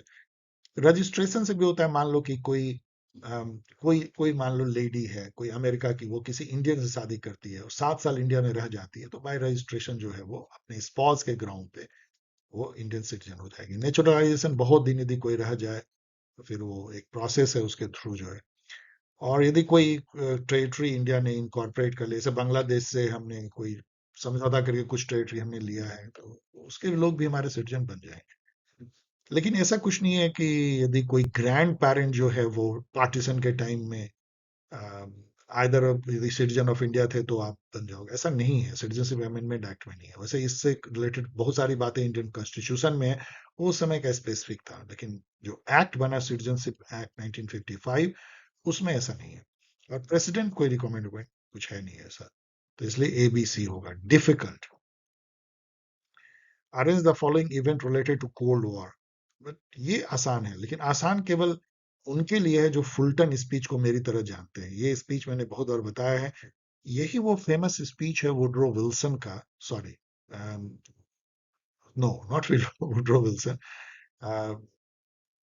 विंस्टन चर्चिल का, जो कि बेचारे चुनाव हार गए थे। क्लेमेंट एटली प्राइम मिनिस्टर थे, वो बैठे थल्ले थे, तो उनको लेकिन हैरी ट्रूमैन ने 1946 में अमेरिका बुलाया था, और उन्होंने जगह जगह जाके भाषण दिया था। उसमें से एक भाषण जो है फुलटॉन में था, फुलटॉन यूनिवर्सिटी है शायद, वहां पे था। और उन्होंने वहां पे आयरन कर्टन स्पीच दिया था। कि मतलब आयरन कर्टन स्पीच मतलब उनका कहना था कि यूरोप में देर एक आयरन कर्टन, लोहे की जो है वो पर्दा गिर चुका है, जिसने कि ईस्ट और वेस्ट में यूरोप को डिवाइड कर दिया है। बहुत फेमस आयरन कर्टन स्पीच है 1946। तो यहाँ पे ना उससे पहले कुछ नहीं, क्योंकि Truman doctrine we all know, जो कंटेनमेंट पॉलिसी है 1947 में आती है। सोवियत इंटरवेंशन अफगानिस्तान का तो 1979 में होता है, और क्यूबन मिसाइल क्राइसिस 1962 में, और डिटेंटे जो है लेट 1960s से शुरुआत होती है, तो 60s 70s। तो इसमें यदि आप देखोगे कि शुरुआत जो है बी से होगी, और इतना ज्यादा नहीं भी हम जानते हैं, और अंत जो है वो सोवियत, इससे बाद में तो कुछ भी नहीं है इसमें सी। तो बी सी यदि आप देखो तो बी सी दो ही है। अब इसको हटा दो, तो इसमें देखो कि ई डी है और इसमें डी ई है। तो ई डी को यदि हम देखें, क्यूबन मिसाइल कैसे डिटेन, तो डेफिनेटली डी पहले हुई है, ई बाद में हुई है, डी ई। तो ई डी वाले को खत्म कर लो, डी ई वाले को चुन लो। This is the all date, आप यहाँ याद कर लो। ये मैच करना है, ये तो मैं अपने स्टूडेंट को कितनी बार बताता हूँ। इनसाइड आउट अप्रोच, मतलब कि आप, ये है स्टेट, बहुत सारे स्टेट हैं इंटरनेशनल रिलेशन में। तो स्टेट को मतलब यूनिट एनालाइज करके हम इंटरनेशनल रिलेशन को समझने की कोशिश करते हैं, तो ये जो है क्लासिकल रियलिज्म करता है। लेकिन आउटसाइड इन है कि हम इस जो स्टेट्स के जो स्ट्रक्चर है, सिस्टम है, उसको देखते हैं, एक स्टेट के अंदर नहीं घुसते हैं। ये जो है स्ट्रक्चरल रियलिज्म है। तो इन्हीं दोनों से आपका हो जाएगा एब्सोल्यूट गेन, तो ऑफ कोर्स लिबरलिज्म की है, रिलेटिव गेन रियलिज्म। मैच कर लेना, ये सही है। ये भी बहुत ही आसान है। एरिस्टोटल जो है प्रोपोर्शनल इक्वलिटी के साथ जाएंगे, रूसो पार्टिसिपेटरी डेमोक्रेसी, मिल जो है dignity of man, yes, and Rawl जो है liberal perspective of justice as fairness. Match कर लेना, ये सही है। The reason for an increase in female turnout in recent Indian election, अब औरतें बढ़ चढ़ के भाग लेती हैं। एक तो है कि उनको लाडली बहना एंड ऑल, उसको बहुत पैसा मिल रहा है, तो औरतें काफी अवेयर हो गई हैं। एक मतलब एक तो उनको फ्रीबीज भी मिल रही हैं हर स्टेट में। अब तो यूपी में कह रहे हैं कि साल में हम 40-50 हजार देंगे लाइक दैट। तो बल्ले बल्ले है। तो एक तो कारण यहाँ पे है ही wooing of female voter by political parties and their leaders. तो ये है सी जरूर होना चाहिए। इसमें सी नहीं है तो इसको खत्म कर लो, इसमें भी सी नहीं है, सी जरूर होना चाहिए। अब इन दोनों में देखो जिसमें सी है तो इसमें ना बी सी कॉमन है। बी सी को आप पहले ही टिक मार लो, ये पढ़ो ही मत। ए डी को केवल देख लो। Correlation between women's turnout and factors such as political knowledge, literacy and media exposure, और है women's population increase significantly. No, ऐसा कुछ भी नहीं है। वुमेन का पॉपुलेशन ऐसा इंडिया में कुछ मर्द की तुलना में बढ़ गया, ऐसा कुछ नहीं। तो इसका मतलब ए ही होगा। तो इसका मतलब क्या हो गया, बी जो डी वाली है उसको काट दो, ए बी सी ले लो। अब ये जो क्वेश्चन है ना, ये ज्योग्राफी का एक तरह से है। आप यदि कोंकण रेल से आपने ट्रेवल किया, मैंने किया है, वो कोंकण स्टेट की जो डिमांड होती है वो कहाँ कहाँ से गुजरती है कोंकण रेल। ये गुजरती है अम, महाराष्ट्र, गोवा एंड कर्नाटका। तो महाराष्ट्र, गोवा, कर्नाटका जो है उसी के डिस्ट्रिक्ट को काट के कोंकण स्टेट बन सकता है। तो ये नॉलेज थोड़ा आप गेस कर सकते हो, लेकिन उतना आसान भी नहीं है। Among the following statement related to integral, अब यहां से शुरू होता है पंडित दीनदयाल उपाध्याय। और गौर करो आगे इसमें 4 क्वेश्चन आपको, इसके अलावा 3 क्वेश्चन और मिलेंगे। Integral humanism of Pandit Deendayal Upadhyaya, which one is not correct. अब यहाँ पे देखो इन्होंने क्या किया है, एक लंबा सा स्टेटमेंट दिया है कि इंडिविजुअल से सोसाइटी, सोसाइटी से यूनिवर्स, यूनिवर्स से अलमाइटी, ये सब जो है इंटीग्रेटेड है। Then integral humanism is a hierarchical. No, जैसे गांधीयन कॉन्सेप्ट ओसनिक सर्कल जो है वो हिरार्किकल नहीं था, यहाँ कोई हिरार्की नहीं है। जो जो व्यक्ति है, समाज है, नेशन है, ये सब जो है एक इंटीग्रेटेड होल है। कोई इसमें कोई ऊपर नीचे नहीं है। तो हिरार्किकल निकाल दो, यही इसका सही है। तो there is organic unity integral, there is no binary concept of integral. कोई मतलब ये नहीं है ऊपर नीचे बाइनरी का जो कॉन्सेप्ट होता है, स्त्री पुरुष दिन रात ऐसे लाइक दैट। अब यहाँ पे गौर करो कि इन्होंने ये जो दिया है individual, society, universe, all mighty, ये आगे इन्होंने क्वेश्चन पूछा है। Can you believe this. मतलब यहाँ उन्होंने आंसर दे दिया है और आगे पूछते हैं, आप देखना क्वेश्चन, कि ये जो सीक्वेंस क्या है इंडिविजुअल, सोसाइटी और यूनिवर्स अलमाइटी का। मतलब ये शो करता है कि एनटीए बिल्कुल जो है बैंकरप्ट हो चुका है, जिसको बोलते हैं ना दिमागी ढंग से पैदल हो चुका है। कोई वहां पे इंस्टीट्यूशनल सैंक्टिटी नहीं बची है, कोई देखने वाला नहीं है। आप एक क्वेश्चन में आंसर दे रहे हो, दूसरे क्वेश्चन में उस आंसर को पूछ रहे हो। Can you believe this. Arrange the preventive detention act enacted by Indian parliament in chronological order. ये तो मुझे नहीं पता था, और मैं आप लोग को इतना पढ़ाता हूँ, लेकिन अब कब जो है मीसा और एनएसए, ये सब, मीसा इमरजेंसी के टाइम में थी लेकिन पोटा पहले आया, एनएसए ये तो मैंने दे दिया। डिफिकल्ट है मेरे हिसाब से। तो आप अरेंज कर लेना इसका सही जो है this. Chronologically arrange the books on organisational theory in terms of their publication. अब ये भी बहुत ही डिफिकल्ट है, क्योंकि और इस तरह का ना मतलब इस तरह क्वेश्चन बहुत ही मुश्किल होते हैं। इकोनॉमी ऑफ इंसेंटिव इतना छुपा हुआ बुक है। इकोनॉमी ऑफ इंसेंटिव जो है ये बर्नार्ड ने लिखा है। गिविंग ऑफ ऑर्डर फोलेट ने लिखा है, मेरी पार्कर फोलेट। वेबर की ब्यूरोक्रेसी तो सही है और टेलर का, लेकिन बाकी दो बिल्कुल आपको बम्प कर सकता है। और इसका सही आंसर है दिस। आप यहाँ चेक कर। ये क्वेश्चन भी आपको परेशान कर सकता है, इसलिए मैंने इसको डिफिकल्ट दिया है। मैं भी इसमें थोड़ा कंफ्यूज हुआ। महात्मा गांधी और अंबेडकर जो है एक इशू पे यूनाइटेड थे। तो मुझे लगा क्या इमेंसिपेशन ऑफ दलित पे होंगे या फ्रीडम फ्रॉम ब्रिटिश होगा। इसमें तो हो नहीं सकता। Formation of Pakistan and views on Buddhism. लेकिन इसका जो सही आंसर इन्होंने दिया है वो है फ्रीडम फ्रॉम ब्रिटिश। और क्योंकि देखो इमेंसिपेशन ऑफ दलित में भी दोनों में डिफरेंस था। गांधी जी दलित को हरिजन कह के वो हिंदू फोल्ड में ही उसको ला करके और उसको इमेंसिपेट करना चाहते थे, जबकि अंबेडकर का काफी रेडिकल था कि दलित जो है वो एक डिस्टिंक्ट अलग कॉम है, और वो हिंदू से जब तक वो हट के नहीं होगा, उनको सेपरेट इलेक्टोरेट नहीं मिलेगा, तब तक उनका कोई भला नहीं होगा।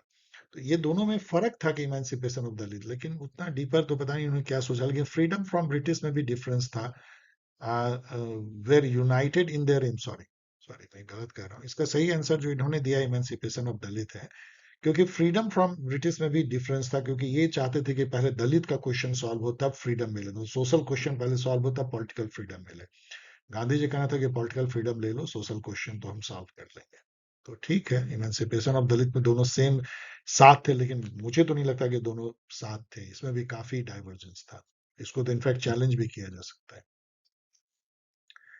ये तो आसान क्वेश्चन है, बोरोइंग बाय स्टेट। क्यों आसान है? क्योंकि अब तो मुझे याद हो गया 293। वैसे अब देखो, प्रेसिडेंशियल रेफरेंस 143 है, तो डी का हमने 1 से मिला है, और इसी पे 50-50 मैंने खेल लिया। और ऑफिशियल लैंग्वेज सबको याद होना चाहिए, 343, सी का 4 है, तो सी का 4 डी का 1 से तो काम चल ही नहीं। इंटर स्टेट काउंसिल जो है 263, सबको याद होना चाहिए, तो बी का 3 है और बी का 3 यहाँ है, इससे ही बन जाता है। तो आपको ये जानना भी नहीं है बोरोइंग बाय स्टेट 293 में। Choose which of the following statement correctly represent JS mills idea. यहाँ पे मैंने इसको क्रैक किया कि ये जो कह रहा है ना कि ही अपोज लिबरल डेमोक्रेसी, कुछ भी हो जाए, डेंजर ऑफ पॉपुलिज्म था, वो टिरेनी ऑफ मेजोरिटी की बात करते थे, लेकिन लिबरल डेमोक्रेसी, रिप्रेजेंटेटिव डेमोक्रेसी को उन्होंने कभी निगेट नहीं किया। इसके चलते ये स्टेटमेंट गलत है। यदि सी गलत है तो सी, सी, सी, और मिल गया हमें आंसर, बाकी पढ़ लेना। विच one of the following spoke about development syndrome, ये इतना फेमस क्वेश्चन है, लूसियन पाई। उनका ये कहना था कि जो डेवलपिंग कंट्री है उसमें ये तीन जो है वो डेवलपमेंट को दर्शाते हैं, पॉलिटिकल डेवलपमेंट को। समाज इक्वलिटी पे बेस्ड होना चाहिए, स्टेटस, बर्थ स्टेटस पे नहीं, हिरार्किकल नहीं होनी चाहिए। इंस्टीट्यूशन की कैपेसिटी होनी चाहिए कि जनता के आकांक्षाओं को पूरा करे, और इंस्टीट्यूशन डिफरेंशिएटेड होना चाहिए, मतलब एक इंस्टीट्यूशन एक ही काम करे, स्पेशलाइज्ड। लेकिन ये तीनों एक साथ जैसी होती है ना, बहुत टसल होता है। समाज में इक्वलिटी देने के लिए इंस्टीट्यूशन की कैपेबिलिटी उतनी होती नहीं है, वो ओवरलोडेड हो जाता है, ये उनका कहना था। तो इसीलिए सिंड्रोम मतलब कि डेवलपमेंट इन चीजों से डिनोटेड होती है, लेकिन वो इतनी आसान है भी नहीं। टेंशन है, लूसियन पाए। ये भी इजी है इन सब में, जैसे मान लो लिबरलिज्म है, तो individual right and rule of law, A का 3। अब ये तो चलो इतना आसान है, तो लड्डू क्वेश्चन है, ए के 3 से ही ये सीधा क्रैक हो गया, बाकी मिला लेना। इकोलोगिज्म, इससे भी क्वेश्चन काफी है। तो इकोलोगिज्म का मतलब होता है एंथ्रोपोसेंट्रिज्म को नकारना। इकोलोगिज्म मतलब डीप इकोलॉजी, इसका मतलब कि ह्यूमन कोई सर्वश्रेष्ठ प्राणी नहीं है, जैसे कीड़े मकोड़े हैं, जैसे अन्य जानवर, वैसे नेचर का प्रोडक्ट है। तो resources needed to be exported to fulfil human aspiration, no, no, no. तो इसको आपको हटाना है कि ये तो सैलो इकोलॉजी है कि हम रिसोर्स को एक्सप्लॉइट करेंगे ह्यूमन डेवलपमेंट के लिए, लेकिन थोड़ा बहुत इकोलॉजी को बचाएंगे भी, एंथ्रोपोसेंट्रिज्म है। तो बी को हटा दो। तो इन दोनों में देखो, ए, सी, डी, सी तो कॉमन ही है, तो सी को चलो, सी को कर लेते। ए डी में देखो, deforestation and diminishing biodiversity, concern तो ये है ही। और डी देखो, welfare measure for minority woman, ये कंसर्न नहीं है, इसलिए ए रहेगा, डी नहीं रहेगा, डी वाली खत्म होगी, ए एंड सी। अगेन अब हम चैलेंज के जोन में जा रहे हैं। The objective of forging India US strategic alliance and escalating security challenge posed by China is to. Again ये क्वाड का क्वेश्चन है, समझो। ये जो है इंडो पैसिफिक को ओपन एंड फ्री रखना जो है, वही इसी के चलते हम क्वाड में शामिल हुए, और इंडिया यूएस का स्ट्रेटेजिक अलायंस जो है वो चाइना के थ्रेट को पोज करने के लिए हुआ। अब यहाँ पे आंसर देते हैं, enhance greater scientific technological cooperation in pharmaceutical. ये तो सीधा बकवास है, मतलब कुछ भी इन्होंने दे दिया है, कोई दिमाग ही नहीं दिया है। तो ये तो बिल्कुल चैलेंज करना है इसको। यहाँ पर political philosopher held diverse views on human nature. Which of the statement given below are correct? तो अब यहाँ पे आप देखोगे तो आपको बहुत ह्यूजली कंफ्यूज आप हॉब्स में हो सकते हो। मैकियावेली में तो आप नहीं होगे। Machiavelli argued that human beings are universally good, बिल्कुल गलत है। कोई भी स्टूडेंट बोलेगा पॉलिटिकल साइंस का कि हॉब्स और मैकियावेली ह्यूमन नेचर को बहुत ही निगेटिव रूप में देखते हैं, तो यूनिवर्सली गुड थोड़ी होगा, ऐसा तो रूसो देखते हैं। तो ए को हटा दो, ए को हटा दो। तो इन दोनों में देखो तो बी, सी, डी, सी, डी, तो सी डी कॉमन है, तो इसको तो आप ऐसे ही कर लो। अब केवल बी पे आके मामला टिक जाता है कि सही है कि नहीं। Hobbes believe that men are not born to be sociable and it is not in their nature to seek a life together. आप कंफ्यूज हो गए कि ऐसा उन्होंने कहा है क्या, कि वो बिल्कुल सोशिएबल है ही नहीं है, और वो मतलब लॉ ऑफ नेचर को समझ ही नहीं सकता है, रह ही नहीं सकता है। तो आप याद करो कि war of all against all उन्होंने कहा था, कि ऐसा ह्यूमन नेचर ऐसा है कि सब सबसे लड़ाई करेंगे, क्योंकि किसी पे फेथ नहीं है, और सब लोग अपनी ग्लोरी के लिए चाहते हैं, और सब पावर चाहते हैं, सब सेल्फ प्रिजर्वेशन चाहते हैं, इसके चलते जो है सब में लड़ाई होती है। तो बी सही है, तो बी सी डी।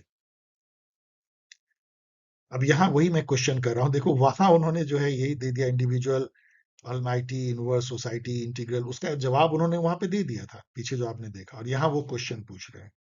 क्या बोलोगे इसको, आप क्या बोलोगे इसको, मैं डबल क्वेश्चन मार्क किया है। तो ठीक है, मतलब आपको जो करनी है करो।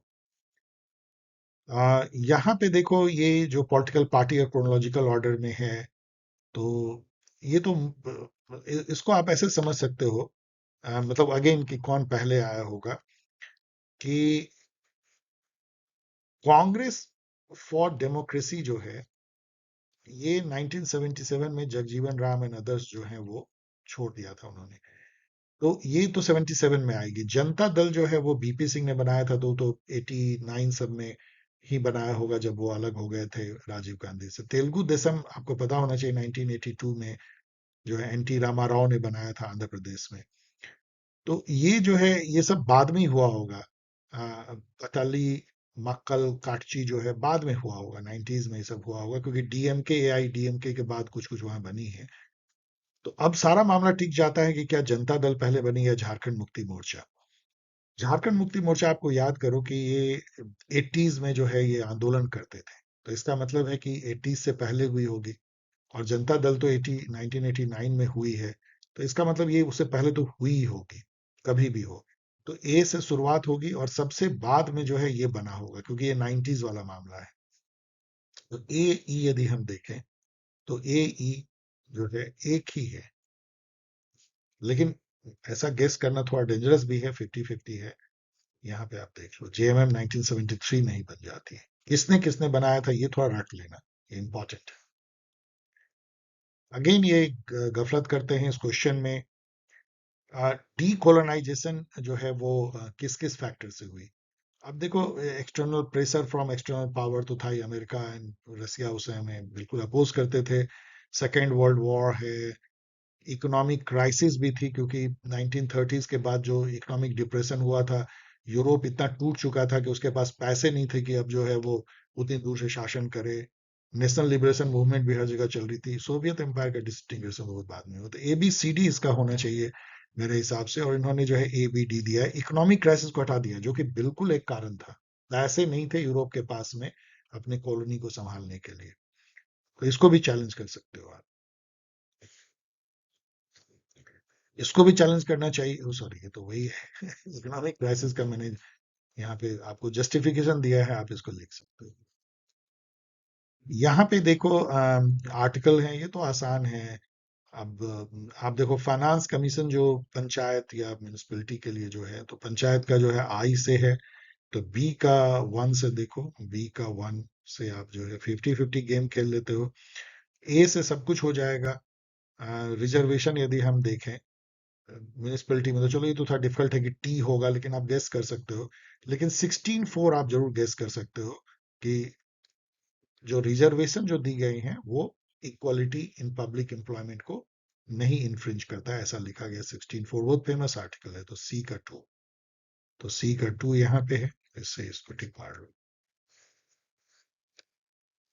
यहाँ देख लो, 15 में अगेन मैंने दे दिया है, रिलीजन, रेस, कास्ट, ये पूछा गया है 15।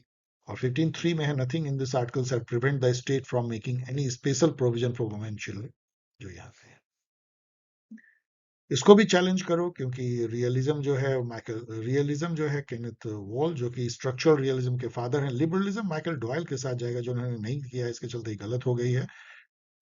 इन्होंने डेमोक्रेटिक पीस थ्योरी लिखा था। कम्युनिटेरियनिज्म आप लिंक लेटर के साथ दे सकते हो, ऐसे ये क्रिटिकल थिंकर हैं। लेकिन आप दे सकते हो, क्योंकि इन्होंने कम्युनिटेरियनिज्म पे भी काफी इन्होंने काम किया है। स्ट्रक्चरलिज्म जो है, आप कह सकते हो जो स्ट्रक्चरल जो कैपिटलिस्ट स्ट्रक्चर है, जिसके चलते डिपेंडेंसी होती है, रॉल प्रेबिस, तो ऐसे कर सकते हो। तो ऑफिशियल आंसर तो बिल्कुल ही गलत है, क्योंकि इन्होंने लिबरलिज्म जो है बी का इसमें 1 दे दिया है, इंडिविजुअल तो हो ही नहीं सकता, तो आप इसको काट दो और इसका जो सही आंसर है दिस। यहाँ मैंने जो है उसकी एक्सप्लेनेशन भी दिया है। एंड्रू लिंकलेटर का थोड़ा सा, लिंकलेटर देखो ये है उसे क्रिटिकल थिंकर, लेकिन इन्होंने जो है एक dialogue between communitarianism and cosmopolitanism in world politics, इस पे काफी उन्होंने लिखा है, तो इसलिए यहाँ पे कम्युनिटेरियनिज्म दिया है, जो कि थोड़ा सा भ्रामक है, मतलब कंफ्यूजिंग है। इसको भी चैलेंज करना चाहिए आपको, क्योंकि इसमें क्या प्रॉब्लम है, इसमें टाइपो एरर है। अब ये है कि वर्ल्ड समिट हुई थी 2005 में, जरा सा इसका इंफॉर्मेशन देखो। अब ये जो वर्ल्ड समिट हुई थी ना, ये यूएन हेडक्वार्टर में हुई थी, और उसमें जो है एक सबसे बड़ा मुद्दा तो था ह्यूमैनिटेरियन असिस्टेंस, तो वो तो ठीक है, इंटरनेशनल हेल्थ था, डेवलपमेंट भी चलो ठीक है, लेकिन इसमें ना मैनेजमेंट रिफॉर्म ऐसा लगता है कोई पब्लिक एडमिनिस्ट्रेशन का मैनेजमेंट, जब तक आप यूएन में नहीं लिखते हो ना, ये टाइपो एरर है। हुआ ये था कि वहां यूएन की जो सेक्रेटरीट है उसका मैनेजमेंट को जो है इम्प्रूव करने का, वहां पे इथिक्स का ऑफिस बने, इंडिपेंडेंट ऑडिट हो, ओवरसाइट मैकेनिज्म, इसकी बात थी। यूएन सेक्रेटरीट मैनेजमेंट होता तो ये बात समझ में आता, लेकिन मैनेजमेंट रिफॉर्म केवल लिख देने से तो बिल्कुल ही गलत है। आप इसको बिल्कुल चैलेंज करो, आप कहो कि ये टाइपो एरर है, आपने यूएन को हटा दिया है, इसके चलते ये पूरा पूरा क्वेश्चन गलत हो जाता है। चैलेंज करो। इसका सही होना चाहिए ए बी डी ई, ये इसका सही होना चाहिए। सॉरी, मतलब ये इन्होंने सही दिया है, जबकि ये मैनेजमेंट रिफॉर्म हट जाना चाहिए, और इसका ए डी ई होना चाहिए सही, क्योंकि आपने यूएन नहीं लगाया है, सही ये होना चाहिए। Which political ideology believe that human beings are merely part of much wider natural order? वही इकोलॉगिज्म फिर से उन्होंने पूछ दिया है कि ह्यूमन कोई बहुत डिस्टिंक्ट नहीं है, वो नेचर का प्रोडक्ट है, पार्ट है, one of the part, ecologism. Primary concern of Mary Wollstonecraft social and political philosophy include, अब क्या इंक्लूड नहीं करता है, ये रिपब्लिकनिज्म को क्यों काटेंगे, सिवाय लिबरल थिंकर। रिपब्लिकनिज्म मतलब कि लोग खुद अपने को सेल्फ गवर्न करें, कोई राजा नहीं हो, वो क्यों उसको अपोज करेंगे। तो डी को यदि आप निकाल दो तो आपका ये बचता है ए सी ए बी, तो ए तो कॉमन है, इसको चलो अब हम केवल बी सी में देखेंगे, तो यहाँ पे ए सी है, यहाँ ए बी है, तो बी सी में देखो अपोजिशन टू एनार्किज्म, ये एनार्किज्म और प्राइवेट प्रॉपर्टी इसका क्यों अपोज करेंगे, वो लिबरल थिंकर थी, प्राइवेट प्रॉपर्टी को तो काटने का कोई सवाल ही नहीं उठता है, तो बी को हटा दो और A and C. Which of the following are associated with the national movement of India, तो ये ना इसका यहाँ पे एडिशनल इंफॉर्मेशन देखो, इसे पता लगेगा, ये जो ऑल पार्टी कॉन्फ्रेंस है ये नेहरू रिपोर्ट था, तो ये तो होगा ही, खिलाफत मूवमेंट होगा, पूना पैक्ट गांधी और अंबेडकर के बीच में, क्रिप्स मिशन होगा, तो एक ही सस्पेक्ट बचता है, क्योंकि ऑल तो सही नहीं है, तो बॉम्बे अकॉर्ड ही हटेगा, और क्या हट सकता है। Which of the following is a characteristic feature of deep ecologism, तीसरा क्वेश्चन, तो ये एंथ्रोपोसेंट्रिज्म को रिजेक्ट करता है, ये बहुत ही कॉमन क्वेश्चन है ये, और डीप इकोलॉजी जो है आर्ने नाइस ने ये कॉन्सेप्ट दिया था, ये क्वाइन किया था deep ecology. Who among the anthropocentrism मतलब सस्टेनेबल डेवलपमेंट, आदमी को ध्यान में रख के इन्वायरमेंट बचाओ, लेकिन हम रिसोर्स का दोहन तो करेंगे, एक्सप्लॉइट करेंगे। Who among the following thinkers use the term international relation for the first time, ये ऑफ कोर्स मैंने गेस किया था कि इस टाइप का क्वेश्चन आ सकता है, ये आया भी, ये बहुत ही एक तरह से मुझे बहुत ही सुखद आश्चर्य हुआ था कि क्वेश्चन पूछा गया। ये जर्मी बेंथम थे, इन्होंने एक बुक में, इस बुक में introduction to the principle of moral and legislation में, उन्होंने जो है लॉ ऑफ नेशन उस समय में वर्ड होता था, फ्रेज होता था, उसको उन्होंने इंटरनेशनल से जो है रिप्लेस किया था वहां पे। ये तो डीप इकोलॉजी की बात है, डिफिकल्ट दिस क्वेश्चन जर्मी बेंथम। 125 देखिए, यहाँ पे ना ये क्वेश्चन डिफिकल्ट इसलिए है कि इंपेरिकल फेमिनिज्म हम लोग इस वर्ड को ज्यादा यूज करते नहीं है, लेकिन आप सिंथिया इन लोग को याद कीजिए, पूछ रहा है कि which form of feminism believe that women are either absent from international political activity और not relevant to global, global pressures लिखा है, ये गलत है, ये टाइपो एरर है, ये ग्लोबल प्रोसेस है, उन्होंने इतना गलती किया है, ग्लोबल प्रोसेस। तो आप सिंथिया इन लोग को याद कीजिए, where are the women in IR, तो वो किस बेसिस पे डिक्लेयर करती हैं? वो अपनी जो बुक है बनाना बीचेस बेसिस में, वो पूरा इंपेरिकली एनालाइज करती हैं कि वुमेन है कहाँ, किस फॉर्म में वुमेन आईआर में है। तो वो इंपेरिकल फेमिनिस्ट उन्होंने नाम दिया है। थोड़ा डिफिकल्ट क्वेश्चन है। ये क्वेश्चन चैलेंज क्यों किया जाना चाहिए? Which of the following is not a mechanism for legislative control over executive in India? देखिए, लेजिस्लेटिव कंट्रोल जो है, कैसे लेजिस्लेचर एग्जीक्यूटिव कंट्रोल करते हैं, सबसे इंपॉर्टेंट है क्वेश्चन आवर होती है, फिर नो कॉन्फिडेंस मोशन होता है, calling attention motion, adjournment motion, budget and all other जो है पार्लियामेंट्री कमिटी के through and many other method से लेजिस्लेचर कंट्रोल करती है। तो यहाँ no confidence motion, calling attention, censure तो बिल्कुल ऑब्वियस है, लेकिन इवन प्रिविलेज मोशन जो आर्टिकल 105 के तहत है, उसके तहत भी जो है ये कंट्रोल करती है। कैसे? आप जरा ये देखो। Privilege motion addresses a breach of parliamentary privilege by withholding fact or giving distorted information by a member or minister. कोई मिनिस्टर मान लो कि कोई फैक्ट जो है वो छुपाता है लेजिस्लेचर से, या गलत फैक्ट देता है, तो आप बिल्कुल उसके प्रिविलेज मोशन लगा सकते हो। तो क्या ये कंट्रोल नहीं है लेजिस्लेचर का एग्जीक्यूटिव के ऊपर? मिनिस्टर को आप बिल्कुल होल्ड रिस्पॉन्सिबल कर सकते हो कि उन्होंने कोई फैक्ट लेजिस्लेचर को नहीं बताया है या कोई फैक्ट गलत बताया है। तो ये भी प्रिविलेज मोशन भी जो है एक मेथड है कंट्रोल का। इसको तो इसमें चैलेंज इसलिए किया जाना चाहिए कि इसमें से कोई भी सही आंसर नहीं है। आपने प्रिविलेज मोशन दे दिया है, आपके कहने से थोड़ी हो जाएगा, आपकी समझ नहीं है उतनी, तो आपको चैलेंज करना चाहिए। Two regional forum through which India cooperates with China. ये बहुत आसान है कि हम ब्रिक्स और एससीओ में उनके साथ हैं। बाकी आप देखोगे G7 में हम है ही नहीं, BRI में हम नहीं है, सार्क में चाइना नहीं है, इन सब में भी I2U2 में चाइना नहीं। In which of the following cases it was decided by the 5 जज बेंच। हिंदी में चलो मैं बोल देता हूँ कि 5 जज बेंच बैठी थी सुप्रीम कोर्ट ने, और किस केस में, जिसमें उन्होंने कहा था कि जज एक पब्लिक सर्वेंट है, उन पे भी जो है यदि कोई क्रिमिनल मिसकंडक्ट होता है तो उनको भी नॉर्मल व्यक्ति की तरह प्रोसिक्यूट किया जा सकता है CJI के, चीफ जस्टिस ऑफ इंडिया के परमिशन से। अब ये तो बहुत ही डिफिकल्ट है, ये जो हुए था के वीरा स्वामी वर्सेस यूनियन ऑफ इंडिया, इसके बारे में पढ़ लो, यहाँ पे पढ़ लो। डिफिकल्ट।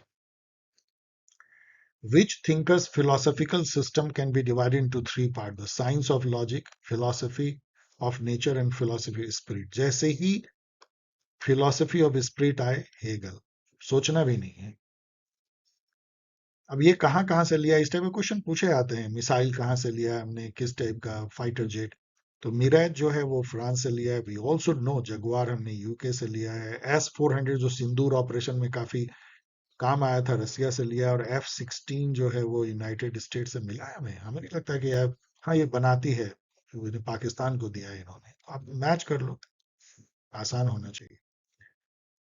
अब अगेन जो है बार्गेनिंग फेडरलिज्म दूसरी बार आ रहा है, इनको क्वेश्चन रिपीट करने में कोई शर्म नहीं है। तो मॉरिस जॉन्स, ये क्वेश्चन पहले भी पूछा है इन्होंने। बी का फोर, तो इससे जो है आप, आपको तो गिफ्ट मिला है, आप नहीं भी जानते हो तो आपको पिछला आंसर से मिला हुआ है।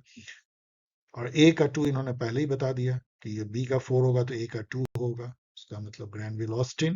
क्वाजाई फेडरल केसी वेयर ने कहा था, तो सी का 1, और सी का 1 से ये क्रैक हो जाता है। JP Jayaprakash Narayan did not participate in which of the following. ये डिफिकल्ट है, मुझे नहीं पता था कि उन्होंने पुडुचेरी में भाग लिया था कि नहीं। मैं कंफ्यूज हो रहा था कि सिविल डिसोबीडियंस में तो बहुत बच्चे होंगे 1930 में, तो उस समय में क्या उन्होंने लिया था, लेकिन उन्होंने भाग लिया था, इसमें नहीं लिया था। डिफिकल्ट।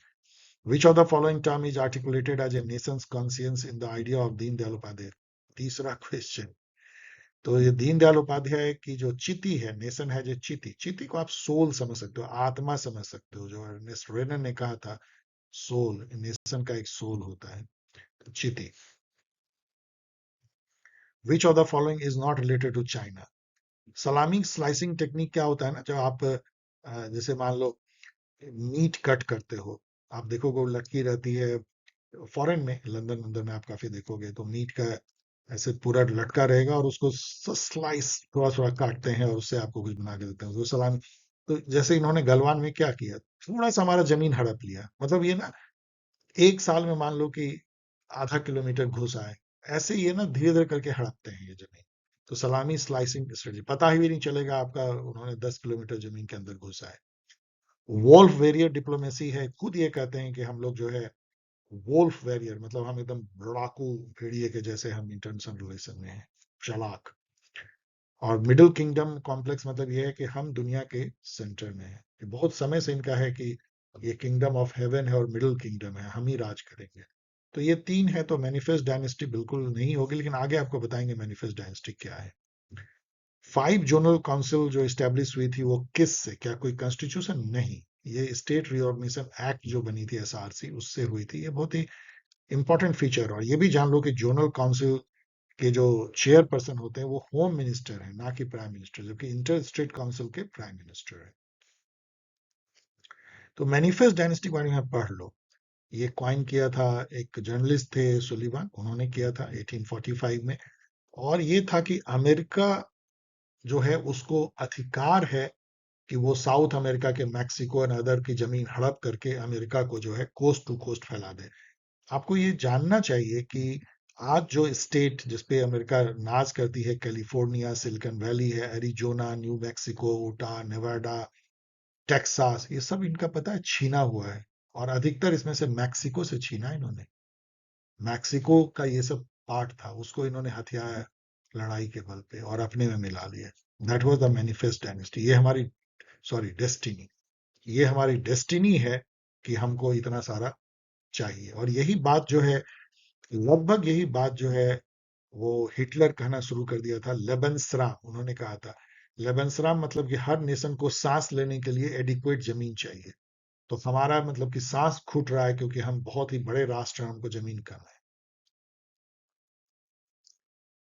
अब यहाँ पे देखो, ये जो अरेंज करना है दिस इज क्वाइट इजी, क्योंकि ये सब जो है बहुत ही वेल नोन है। इसमें देखोगे तो पीटीबीटी 1963 में आती है, आपको बताते बताते याद हो गया है। ये 1968 में एनपीटी आती है, 70 में लागू होती है। सॉल्ट जो है ये 1972 में आती है, सीटीबीटी सबसे बाद में 1996 में, और आईएनएफ 1987 में। इसका मतलब है डी से पहले तो कुछ, डी के बाद तो कुछ है नहीं, तो यहाँ 3 कर लो। और सबसे पहले आप इसमें देखोगे तो 1963 में है पार्ट बी डी। तो बी डी तो बस एक ही में है और आपका काम बन गया। आप यहाँ देख लो, which one of the following is not related to realism. ये सब फिर से घिसा पिटा यहीं पे है, फिर वहां पे, तो इसका भी आंसर इसमें है। एब्सोल्यूट गेन इससे बिल्कुल जुड़ा हुआ नहीं है, बाकी सब है। अब यहाँ मैच करना है। ये तो बहुत फेमस बुक है फ्रेंच फैनन की, black skin white mask, justice as fairness John Rawl की है। प्रिजन नोट जो है वो रेमस्ट्री और ह्यूमन कंडीशन, तो आप सबको मैंने मैच कर ही दिया है, इजी।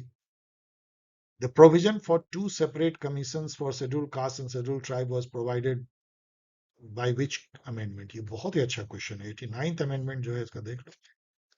उसके पहले क्या था, 2003 के पहले there was a one joint SC ST commission, वो दो पार्ट में टूट गया। National commission for SC article 338 और एसटी 338 ए। यहाँ 91st अमेंडमेंट है जिससे कि लिमिट कर दिया गया था 15% of the Lok Sabha strength will be the strength of the council of minister. ये लिमिट कर दिया गया था। अब देखो ये चौथा क्वेश्चन है, Pandit Deendayal Upadhyaya, integral humanism Pandit Deendayal Upadhyaya, A का 2, और radical humanism M N Roy, तो बी का 1, मंडला थ्योरी कौटिल्य, और संपूर्ण क्रांति जयप्रकाश नारायण।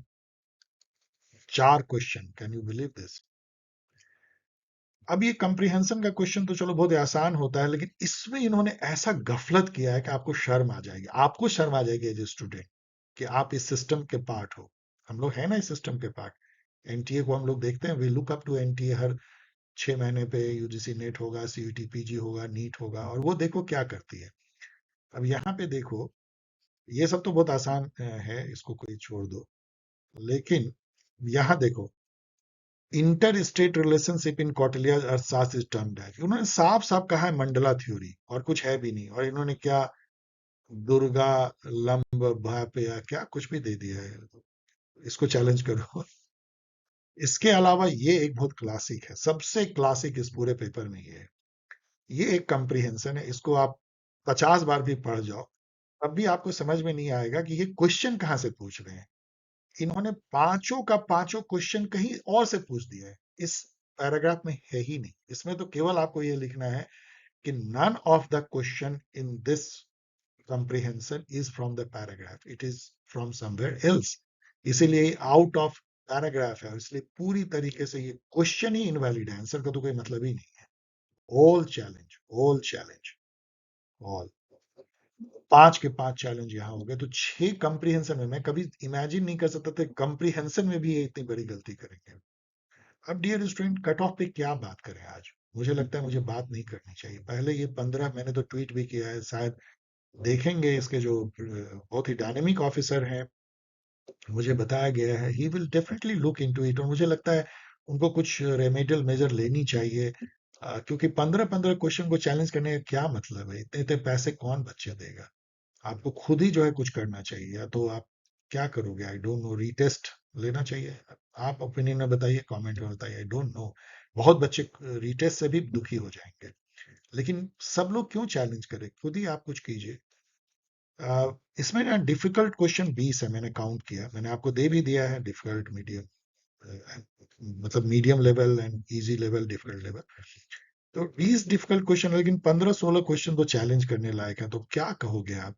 जब तक इसका फैसला नहीं होता है, कुछ भी कट ऑफ बताना मुश्किल है, लेकिन यदि ये सभी क्वेश्चन को ठीक भी कर दें, तो 20 क्वेश्चन डिफिकल्ट है, तो आप 80 तक तो आप ला ही सकते हो मार्क्स इसमें, मेरे अनुसार से, क्योंकि 20 जो डिफिकल्ट उसमें भी आधे आप लाओगे, और बाकी आधे यदि गलत भी हो तो 80 क्वेश्चन सही किया सकती है। मुझे बताया गया कि पेपर 1 जो मैं कल एनालाइज करूंगा वो डिफिकल्ट था, तो 32 ले लो, 35 आती है तो 112, 224 मार्क्स पे जेआरएफ इस बार होना चाहिए। लेकिन ये सब बेकार की अभी बातें अभी मत करो, क्योंकि let the this mess be cleared.